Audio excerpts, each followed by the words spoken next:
पहाड़ के चारों तरफ एक घना जंगल था। जंगल में कई तरह के जानवर रहते थे। एक हिरन अपने दो जवानों के साथ घास और पत्ते खा रहा था। जवान खुशी खुशी फिरते फिरते यहाँ हिरन इसके चाहने वालों के पीछे आ गया। नौजवान एक गार में दाखिल हुए। हिरन खौफजदा था। ये शेर का गार था। पूरी गार में मुर्दा जानवरों की हड्डियां थीं। खुशकिस्मती से शेर उस वक्त गार के अंदर नहीं था। हिरन अपने जवानों को गार से बाहर ले जाने की कोशिश कर रहा था।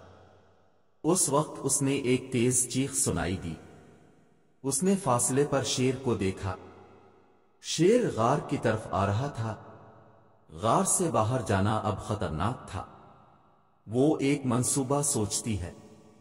शेर गार के करीब आ चुका था। हिरन ने आवाज उठाई और चीखा, मेरे हिरन छोटे बच्चे नहीं रोते। मैं तुम्हें खाने के लिए एक शेर को पकड़ कर लाऊंगा।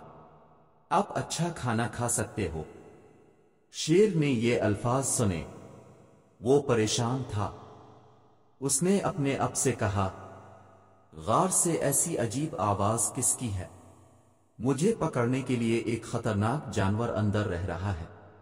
मैं मौत से बचने के लिए भाग जाऊंगा। ये कहते हुए शेर जितनी जल्दी हो सके वहां से भागने लगा। एक गीदड़ ने भागते हुए शेर को देखा। अब बड़े खौफ से क्यों भाग रहे हैं? गीदड़ ने पूछा। शेर ने कहा, मेरे दोस्त, एक ताकतवर और सख्त जानवर मेरी गार में रहने आए। नौजवान शेर को खाने के लिए पुकार रहे हैं। मां वदा कर रही है उनके लिए शेर को पकड़ने का। लिहाजा मैं बड़े खौफ से भाग रहा हूं। होशियार गीदड़ अब यकीनी हो गया था। शेर बुज़दिल था। उसने शेर से कहा, खौफजदा ना हो। कोई जानवर शेर से तेज मजबूत नहीं है। आइए हम मिलकर इसका पता लगाएं।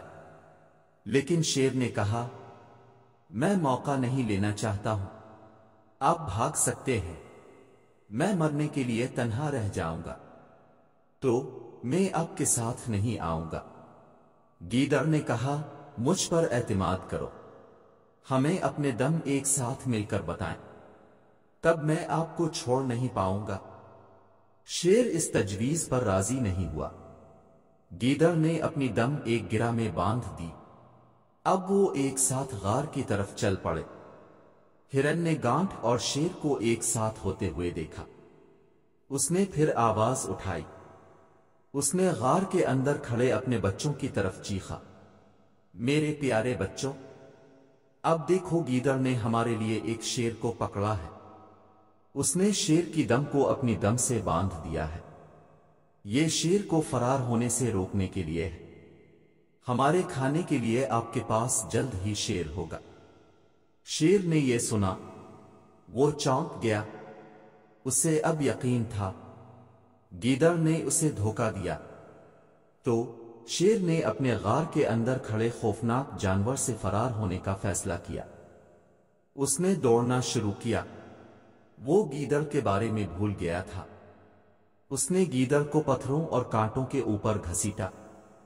पागल फरार में गीदड़ दो पत्थरों के दरमियान पकड़ा गया। शेर ने अपनी पूरी ताकत से खींचा। इसकी दम कट गई। इस वाकये में गांठ मारा गया था। दम से कम शेर जंगल के किसी और हिस्से की तरफ भागा। हिरन और उसके जवान शेर के गार से चले गए। वो अपने रेवड़ में बहिफाजत शामिल हो गए। जहानत और जहानत की मौजूदगी खतरनाक हालात से बच सकती है।